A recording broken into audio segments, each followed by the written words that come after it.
Mga karos, welcome back po muli dito sa aming channel. So another day and another house improvement ngayong araw po ng Sabado. Sabado, isa payroll po natin. Bali June 21 po, araw ng Sabado. Ito project update po tayo dito sa ongoing project natin sa Anyana East, sa Riego de Dios. At saka yung tatlong ongoing project natin dito sa Lumina Homes Phase 6, dalawang Athena at saka isang Armina.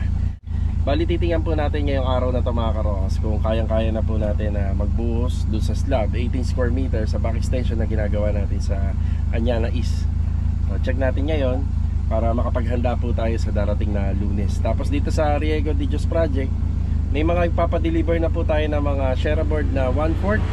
Gagamitin po natin pang cover or pang insulation na rin doon sa ating mga fence roofing. Meron nga po pala tayong malungkot na balita mga karos, kasi meron isa sa mga bagong kasama po natin na baka hindi na po muna natin siya makakasama. Pero kapag naging okay siya at gumaling po siya, so sana naman ipagdasal po natin. Bali si Kuya Alden po yun, siguro baka operahan po siya. Siguro baka sa ano po yun, sakit sa bato. Ayan, nakakalungkot na balita kasi isa sa mga tropa na maaasahan po dito sa trabaho, yung bago natin nakilala, hindi pa nga lang po nagtatagal, biglaan na pong mawawala po sa atin. So ayun, sana gumaling po kagad si Kuya Alden. Bali sa Riego de Dios project, meron tayong pinadeliver doon, flat latex para mapinturahan na kagad yung hard deflex na itataklob po natin sa mga fence roofing na pinagawa natin kila Kuya Alden noon. Tsaka nagpadagdag na po tayo ng buhangin. Ay mga karos, samahan niyo po muli kami ngayong araw po ng Sabado. Enjoy watching po. Let's go. Tara. Master Jojo, good morning. Hi, good morning. Good morning kay Master Jojo. Papunta siya ng Anyana East. Meron siyang dadalhin doon na epoxy, NB at saka yung rust converter. May kasamang paintbrush. Jojo, ingat ha. Bali yung rust converter para dun sa mga steel matting natin dun sa slab. Tapos yung sa mga pipe naman na nakaabang po dun sa slab, yung sa epoxy NB. Kaya okay, nandito tayo sa Phase 6. Good morning sa mga client owner namin dito. Gamit ko nga po pala si Honor type Jeep. Bali ito ho kasi kailangan paminsan-minsan ginagamit, sinisindihan din or pinaggagana. Simula na nagkaroon tayo ng kolong-kolong, bihira na po natin din itong magamit. Ayan na.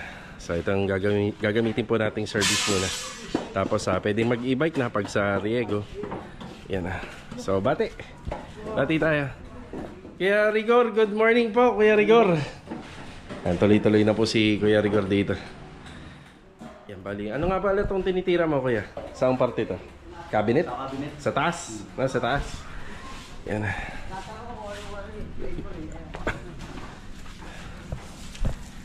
Yeah, Philip, good morning. Good morning po. Sa kay Bilog, good morning, Log. Good morning. Louie, good morning, Louie. Good morning. Yan, bali, ito, dala ko na yung cooktop na pinabili sa atin ni Ma'am. Ay, Steve, siya pala po bumili nito. Yan, hinako mo na ito. Yan. Yan, siya pala po yung nag-order nito sa Abinson. So, Technogas yan. Bali, may kapartner yan na range hood. Yan, pag ganyan. Yan, sakto, tama yan. Nandito sa kanan ng mga pihitan. Yan, tapos, syempre dapat naka-guide. Yan, iskwala niya po yan. Yung tansi. Tapos, ang tirada nito, syempre wala naman pong iba. Naka 45 cut angle yung dulo. Yan, tiles lang po yung ginamit natin dito. Pero mukha po siyang granite. Yan yung napili ni client. Yan na rin po yung ikakabit dito sa pinaka-box flash wall. Yan, umpisa na po ni Louie. Nawalan niya lang po ng kuryente rito kahapon. Pero sana ngayon hindi na magka-aberya pa. Sakto eh. Sakto. Ayan. Hindi, sige dyan na muna. Ay sige. Uwi ko na pala. Iuwi ko na. Baka maano pa yan dito.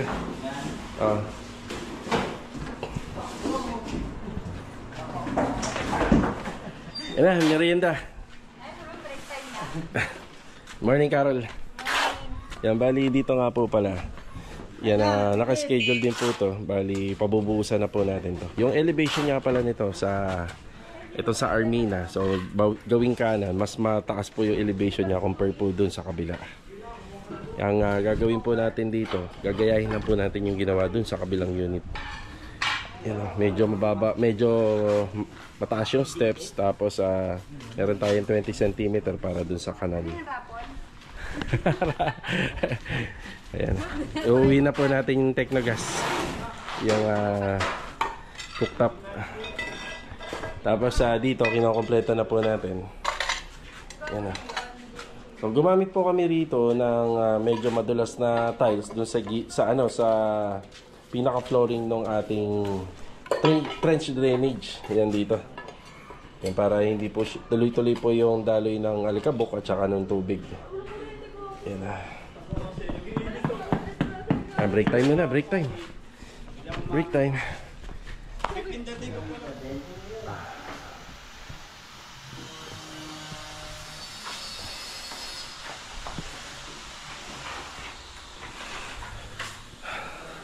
Pwede na po natin silang iwan dito. Yan lang naman po yung assignment natin ngayong araw. Ngayong araw ng Sabado. Bali mamaya payroll. Tapos ito, pagtutulong-tulungan na lang po nila to. Tatapusin lang po to ni Bilog. So nga po pala, may darating din na materialis dito para sa trench drainage natin. So pinaka-framing na ginagamit namin dito, angle bar na 1 1/2 by 316. Tapos maglalagay na lang po tayo ng 3/4 by 3/4 tubular. Ayan. Nandito po tayo sa Anyana East Project. Magandang araw nga po pala kila Sir and Ma'am sa client owner natin dito. Update tayo, update. Kay Sandy, good morning po kay Sandy. Good morning. Morning kay Kuya. Oh. Yo, si Kuya Ruel. Good morning po Kuya Ruel. Yan. Bali yung web type, ano po siya, para siyang corrugated, hindi kagaya ng flat deck. Wala po kayong makikitang siwang. So dito po, makikita nyo, bali binend po namin yung parang pinakadulo doon sa ibabaw. Kasi kung hindi nakabend yan, magkakaroon po ng siwang yan. Tapos syempre may konti pa tayong liwanag na nakikita. Bali papapalitadahan po natin yan bago magbuhos. So baka ngayon papitikan natin para pagdating ng Lunes matigas-tigas na. Yan, kailangan ma-block po talaga siya. Hindi nakakayanin ng kahoy lang kasi may curve siya. So may hirapan na po tayo maglagay kung kahoy lang. Hindi na natin makukuha sa kahoy. So ito, dinadagdagan na lang yung mga bracing dito para sa Lunes. Tingnan natin kung kakayanin na. Kaya ng Lunes to, Kuya? Kaya na siguro, no? Kaso nga lang, wala ka sa Lunes. Susunod ako. Ayan, si Kuya nagpaalam, hindi siya makakapasok sa Lunes. Darating kasi anak ko galing Texas. Niloloko ka ni Kuya Chris. Iiwas ka sa buhos daw. Hindi na yan siya, may importante. Bali, nagpaalam na po siya na nakaraan. Ayan, tapos dito sa gilid, yan, konting ano na lang, may nakikita tayong konting siwang na lahat po yan tatakpan para walang makakalusot na halo. Yun din Kuya, no? Diskartehan na lang natin. Lahat may mga siwang pa eh. Yan. Oo. Ikutan mo na lang po. Sige.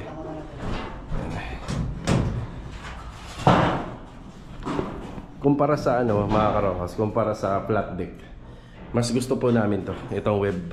Kasi mas matibay po to compared dun sa flat deck. Ang kaibahan lang po, depende naman po yan. Kasi ito, medyo mataas ang kisame. Kasi kapag gumamit ka ng ganito, medyo mababa po yung kisame, or sa design ng architect, mababa talaga po yung design. Kasi tayo po ay nakabase po sa original layout nitong generic. Ito yung generic plan ni Maxine model unit. So medyo mataas yung ceiling niya. Diyan tayo naka-base sa original plan nito. Yung hindi kagaya doon sa Riego de Dios, medyo mababa yung kisame niya. Kaya hindi na tayo gumamit nitong web type. Kasi ano po to dahil corrugated siya, medyo mas makapal po siya ng konti.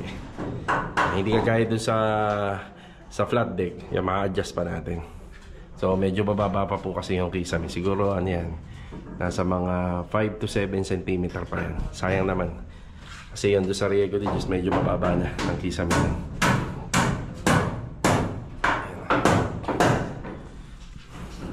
Yan, halos maubos na yung kahoy. Lahat po yan, uubusin dito. Wire natin di pa nagagalaw.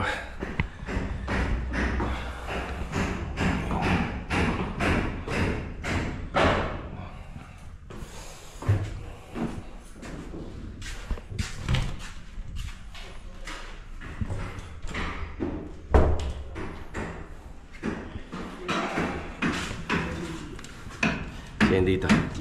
Kuya Chris, good morning. Kuya Boy, morning po. May binili akong rust converter. Yan lang. Iyakin muna namin lahat yung bakal para isang pera. Sige ha. 70 taas. Yan bali yung rust converter po. Ito. Bali papahiran po yung mga bakal kasi merong ibang part ng bakal na medyo kinalawang na. So ira-rust converter po natin para bago magbuhos malinis po siya uli. Yan naman kaya nagkaganyan, wala naman po kasi talaga tayong stock file dito. Hindi naman natin pinapasok po yun sa loob ng bahay. So tanging dito lang yung stock file natin. Kaya mauulan-ulanan po talaga yung mga bakal natin. Yan, naka-ready na tayo dyan. Rust converter. Kaya may dalang epoxy si Master Jojo, ano? Doon. Kaya epoxyin po yung mga yung mga nakabaon dun sa steel deck. Tapos, yan na po yung yung TNB. Ang sukat niya, 210. 120? 120 by 210. 220, yung kung na ito. 220 ba? 1 by 4, tapos 140. 140 ang kinuha niya? Sige. Pero, doon. Hindi kasi may kasama ng yun. Bali 130 na to eh. Oo, CHB, kasama na CHB. Oo, nandun na yung pan. Sino ba nag-ano niya? Kaya layout siya? Oo. Si Jojo? Sige. Pero sabi niya eh, Oo. kuha ko ng 140, balik ko. Kaya winang 30 ko na lang yung pan, forma para nandito. Kasi sintada naman doon. Sintada rin dito. Yun ang sabi niya. Pero yung haba, ilan po yan? Itong forma ko, 210 lang. 210 lang, okay. Sige. Ayan lang 220. Dahil dun sa CHB. Okay. So yung bahagi po na yun, kung bakit parang may forma ron. Kasi nakadrop. Nakadrop po ng bahagya yung floor area natin dyan. Gawa na magiging TNB. Magiging toilet and bathroom siya. Kaya medyo nakadrop.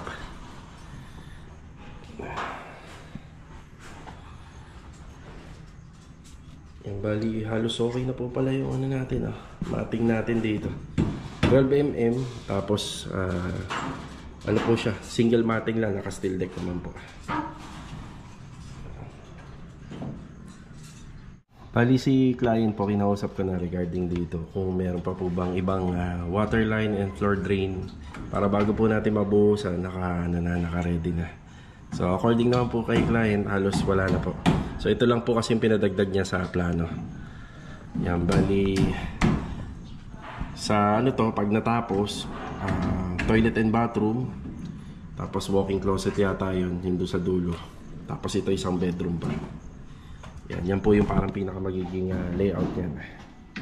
Tapos yun sa kinatatayuan ni Kuya Sandy, talagang ang mangyayari po talaga dyan, naka-setback po yung slab. So kung nga lang po sana, mas maganda nakasagad na, di ba? So yan, naka-setback.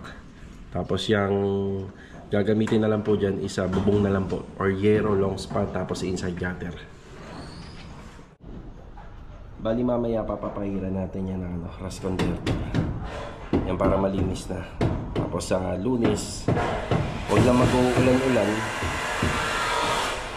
Basta huwag lang pong uulan yan. Maganda po kalalabasan ito.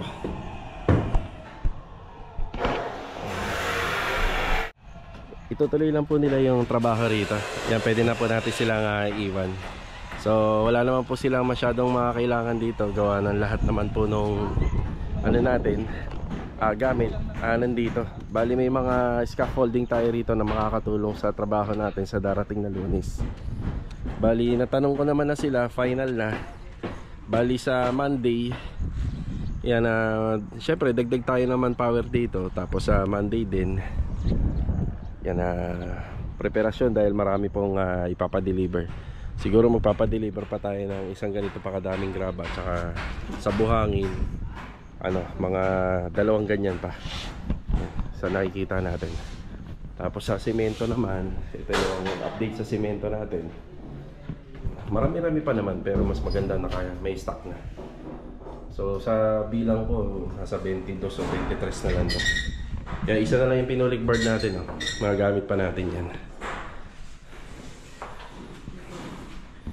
Tapos dito naman halos kulang pa to. Yan, pinakukompleto po natin yung pinaka-carpentry nito.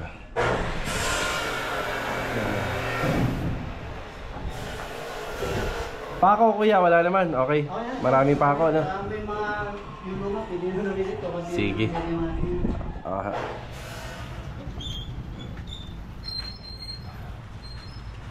Naambon pa. Matatapos na lang po ito ang ating maghapon ngayong araw ng Sabado. Huwag naman na po sanang umulan para maganda.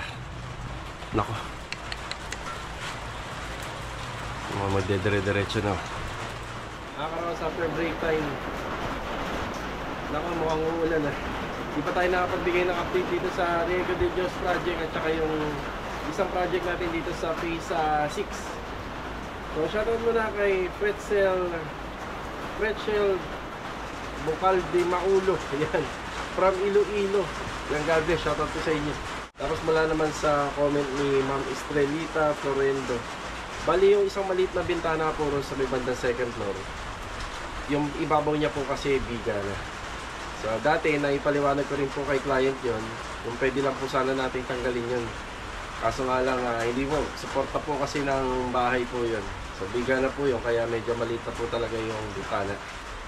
Tapos doon nga po pala sa nag-comment na nakapansin na medyo inuubo tayo. Nagpa-check up na po tayo noon. Ang lang po isa allergy, kasi syempre exposed po tayo sa alikabok palagi. Minsan pag nagpa-vlog po tayo, tapos naka-e-bike o kaya naka-e-bike o kaya nakakolong-kolong, nagpa-vlog tayo, salo-salo natin yung alikabok, lalo-lalo na kapag pupunta tayo doon sa Anyana. Pero hindi naman po talaga tayo inuubo. May mga araw lang o may mga oras lang kapag sobrang kati talaga ng ating lalamunan. So, maraming salamat po sa inyong concern. So ito ang tabayanan ko yung lagay ng panahon, baka magkolong-kolong na lang tayo o kaya ito, para hindi tayo mabasa. Let's go.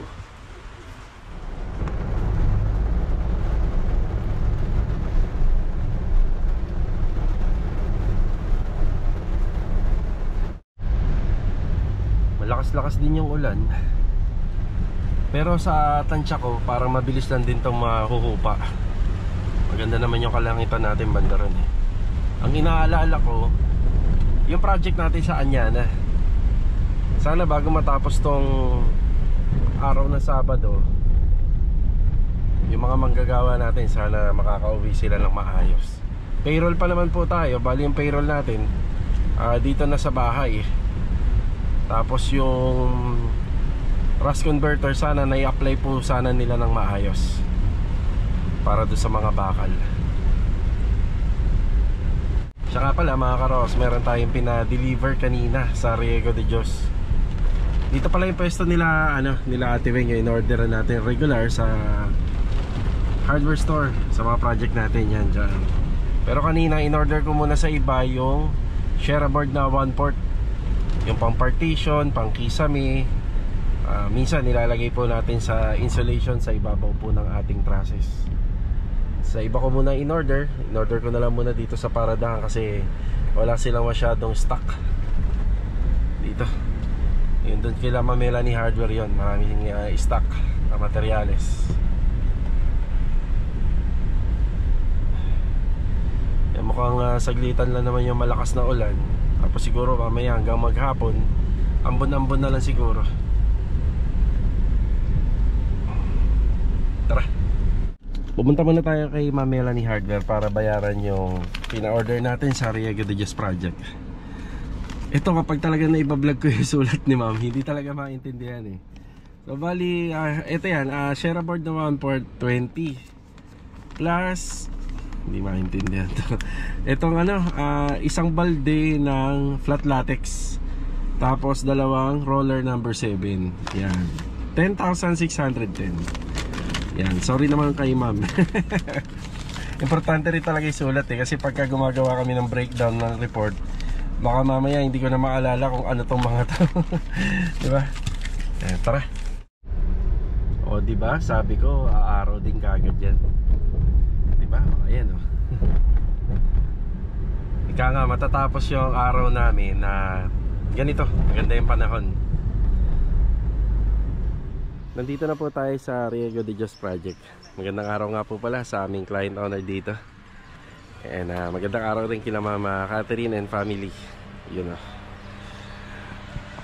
Kanina malakas din po ang ulan dito. So papasalamat tayo kasi pagdating natin dito ganito yung weather. At least makapag-vlog tayo ng maayos, makapagbigay ng update. Yan, bati muna Rusty, good afternoon Rusty. Ay si Adonis Adonis. Okay, ang ginagawan po nila rito, syempre bago naman po makikabit yung bubong or insulation, yung gutter muna. Bali inside gutter po. So pareha lang po yung proseso. After po nung roofing framing, gutter po muna talaga yung mauuna. Inside man or outside installation. Stainless gutter din po yung kagaya po doon sa taas. Yun nga lang, box type lang po yung gutter na to. So wala na po siyang korte o wala po siyang forma. Hindi kagaya nun sa taas. Yan, Banawi. Ay, si Carol. Yan, break time po. Yan, umulan. Pagka ganito po ang buhangin, napakahirap bistayin. Po, good afternoon. May dumating mang buhangin kanina. Ito na yun. Okay, ito. May dumating na buhangin. Dito kaya naging mabilis yung trabaho sa palitada dahil kumuha tayo ng taga-bistay. Yan. Yun nga lang, sa sitwasyon natin ngayon, yan, mahirap bistayin to. Kadalasan dito nasisira kaagad yung bistayan o yung bistay string. Kasi medyo mas bibigat po siya. Tsaka syempre, mahirap po yan sa laundry. Tapos kanina may dumating na mga materyales. Ito po yun. Flat latex, isang timba. Order ako 2 roller number 7. Tapos hardiplex or Sheraboard. Sheraboard na 1/4. Kadalasan natatawag ko na hardiplex ito, pero brand po yun. Ang pinakamagandang tawag po rito is Pisen board. Yan, Sheraboard na 1/4. Pero minsan bumibili kami talaga ng hardiplex, minsan naman Sheraboard. So itong pinakamakinis na part, yan po yung pininturahan ng latex. Para pagka nilatag po dyan, yan na po kagad yung makikita natin pinturado na siya. Mahirap po kasing pinturahan ng buo yan kapag ganyan ang sitwasyon, maraming iilaga na bakal. So ito, kung madumi yan man, paint retouching na lang. Uy, si Kuya Doming! Aba, header na pala yan, Kuya Doming good afternoon, Kuya. O, poste. Poste to, hindi natin tatatanggalin syempre. So nandito pa rin to, hindi natin tatatanggalin. Good afternoon pala, Kuya. Sa kay Kuya Richard, good afternoon Kuya Richard. Ayun labas pa brief mo, Kuya. Mabi, good afternoon. Benteng Sheraboard na dumating. Tapos isang balde nga. Akin na yung resibo. Pero bayad na yan, nabayaran ko na. Oo, nandun, galing ako dun kanina. Tapos si Adonis nga pala. Ito yung resibo nito. Kinuha mo lang naman Oo, kinuha mo lang. 3 elastosil sealant na nasa shade, medyo malaki po yan. Para dun sa gutter na ina-assemble ni Adonis. Yung matitira, para dun sa bubong, may mga plano po kasi ako dyan sa bubong. Halos hindi pa tapos yan. Industrial daw dyan, sir, no? Okay, puro industrial na.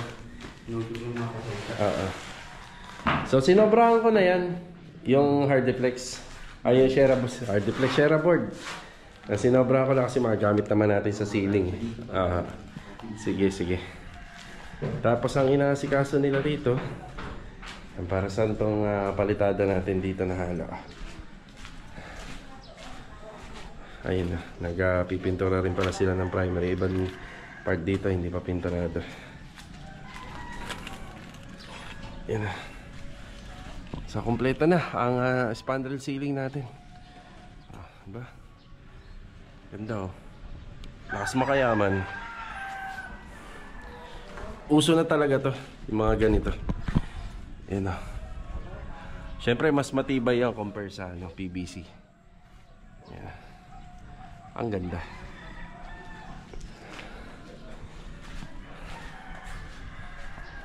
Dito sa loob. Oo, ito yung kanto. Meron lang kayo mapapansin dito bakit may uka yan. Nandiyan po kasi yung parang pinakapasingawan nito ang ating toilet, water closet. Tapos syempre, hahanapan namin ng magandang location yan para doon po siya sisingaw. So syempre, wala po siya dito sa loob ng bahay. Pwedeng nandun sa taas ng bubong or pwedeng nandun sa dulo ng pader sa may outside na. Pero the best niyan talaga sa taas ng bubong kasi pasingawan po yan eh. So, meron po siyang hindi kaaya-ayang amoy, di ba? Okay. Yeah. Palabas na kami ng wiring dito. Yan, bali sa isang pader, dalawang ilaw. Yan na. Ang nakalabas. Ang bala ko po sanang ilagay dyan is a drop light. So yung drop light, yun yung mga pang-canopy na nilalagay po namin sa mga project po namin na industrial type na bubong or roofing framing or industrial ceiling. Kasi yun, kapag ka napundi, bombilya lang ang papalitan mo. So yun ang bala ko dyan, color black para maganda. Yun, natuluyan ng umaraw. Maraming salamat po. Tuluyan na po talagang umaraw. Makakapag-payroll tayo mamaya na hindi umulan. Ceiling framing na to. Schedule na for ceiling framing.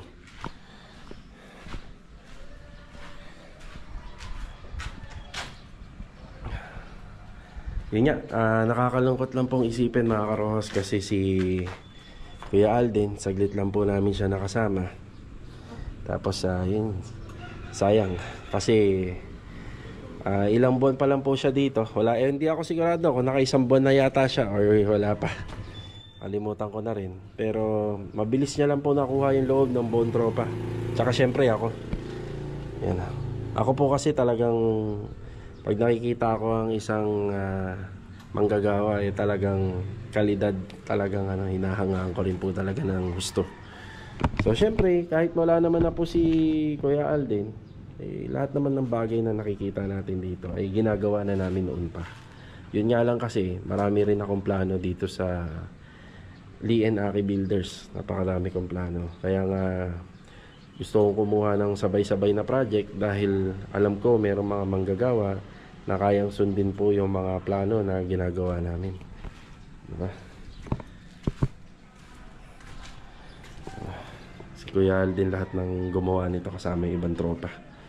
Yung gate, sayang nga kasi yung doon sa kanya na hindi man lang siya nakagawa doon kahit isang beses. So yung roofing framing doon, gate, siya na po sana gagawa lahat na yan. Actually, kompleto na kami. Yan, napakahirap po kasi talagang kumuha ng mapagkakatiwalaang manggagawa. Sobrang hirap. Sayang na sayang po si Kuya Alden. Kompleto ka sana kami. Meron na kami uling welder. Dati ang welder namin si JJ. Pero lahat ng tropa, ano po talaga, overall. Si Kuya Alden din overall. Yun nga lang, may maganda na sana akong plano. Pero hindi talaga natin masasabi ang panahon. Bakit ganun? Yan, mga ginawa ni Kuya Alden.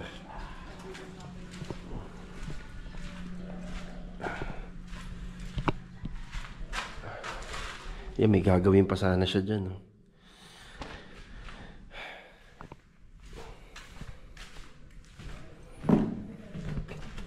Aside pa nga po pala doon, may dumating pala simento. Ito yung simento natin. Yan o. Bali, 50 bags na ang simento yan. Naubusan na po kasi tayo. Tapos ito rin, yung gate. Muntikan niya na matapos to. Yan. Naghanap po talaga kasi kami ng gusto naming tao. Marami na rin po nag-apply sa amin. Pero si Kuya Alden ang talaga ang ibinigay sa amin. Yun nga lang, sakit. Hinay-hinay lang kayo ha. Baka magaya kayo kay Kuya Alden. Nalagasan tayo. Ang tubig naman libre pero Inom kayo ng tubig lagi. Namimimahan sa ano, kung ano, sting. Grabe naman kasi yung sting ko, bro. Sting cobra. Isang jug. Ay siya, isang ano ta. Isang araw, Apat. apat at loob, mababa na. Pag binibinita yung Tapos hindi pa siya masyado nagtutubig. Yun nga yung pinakatubig niya. Yun ang tubig niya. May yellow. Nako, sisingiling ka talaga. Mayroon ba tubig? umaga na. Isang linggo yata, no? Isang linggo. Oo. Hirap talaga ang energy drink. Yun sa isang araw. Oo.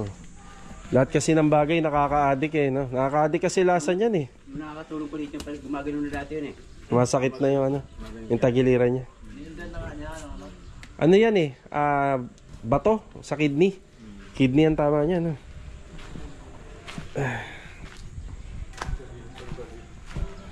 Yan, sayang.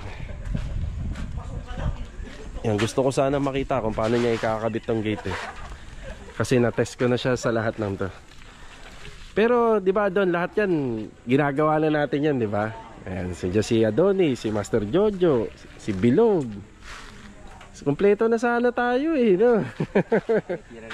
Oo. Kompleto na eh, may taga, ano na kami, taga, ano, full welder na, di ba? So nga lang, nabawasan pa tayo. Sana makarecover na. Ano, makarecover kagad si kuya. Oo. Doon ang plano ko pala dyan, drop light. Hinihintay ko pa, in-order ko na sa online. Oo, ida-drop light natin yan. Mas maganda sana, may pakabit ko na sa Lunes para hindi na siya asikasuhin pag tinanggal yung mga andam. Yan. Oo. Sa bagay, magkakaroon naman tayo ng ano, aluminum ladder, pero mas maganda nakakabit na din. Para hindi ma-apit yung masyado. Oo, yung bubong hindi masyadong mapakapakan. So ito yung update natin sa Riego de Dios project. Yan, dumaan tayo sa hardware. So bali yung mga pinakita pa natin sa Riego de Dios project, yung 50 bag ng semento at saka buhangin. Yan, binayaran na rin po natin dito. Araw ng Sabado, kailangan na malinis tayo sa hardware. Tapos pag araw po kasi ng Linggo, pinapasa rin po natin ito sa ating mga kliyente for reimbursement, para may pakita natin yung breakdown, di ba? Sa phase 6 na tayo. Hindi ko napuntahan to kaninang umaga. Eh si Master Jojo. Good afternoon, Master Jo. Yan na. Si Master Jojo. Pogi oh. Pogi. 160 to na, Jo. 160 kilos. Baka naman. Okay. Linis na. Malinis na. Kaya din daw, good afternoon. Hoy, magandang hapon! Good afternoon! Good afternoon. Hindi pa natin masasabing panlaban na to, no? Hindi pa, no, kuya? Marami-rami pa. Tayo pang gagawin. Sa mga susunod, kasama na pati patong pananggulo. Merkules! Tapos po! Oh, Merkules daw. Ayan, kainan lang to. Ayan na. Tama na linis. Yun yung ano. Linis Yung tayo. kornisa natin. Maganda na. Yun, no? Wow na, wow. So, sa TV console natin, napakasimple lang. Naglagay lang tayo ng wall fluted panel sa pader. Yan na. Isa nga po pala sa mga technique na pwede nyo pong gawin to at gayahin para hindi nakikita yung pinakakaha ng ating outlet. Yan o. Yan. So, ang ginawa po namin dito, nagbaklas lang po kami nito. Tapos, ginatlaan namin to according to sa kakasya sa box. Tapos, in-install namin dyan. So, eskwala lang siya. O, di ba? Ganda. Ganda tingnan. Yun ang pinagawa ko kay Master Jojo.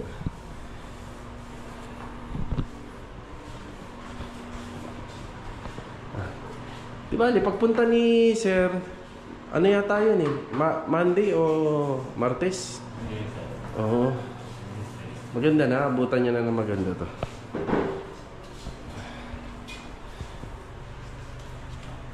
Tapos yung downspout, ito ang pinagawa natin kay Master Jojo. Yan. Tapos pipinturahan na ni Kuya Dindo yan. Yan. Para maganda tingnan. Since nandito naman yung floor drainage, dyan na yung maglalaro lahat ng tubig.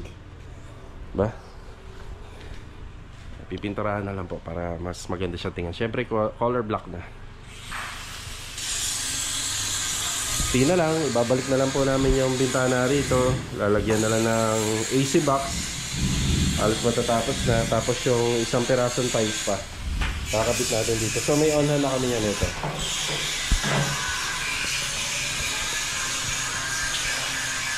Mukhang uulan na naman. Ay. Hanggang dito na lang po muna yung vlog natin. Ngayong araw po ng Sabado. Kita-kita na lang po ulit for the next video. So paalam po muna.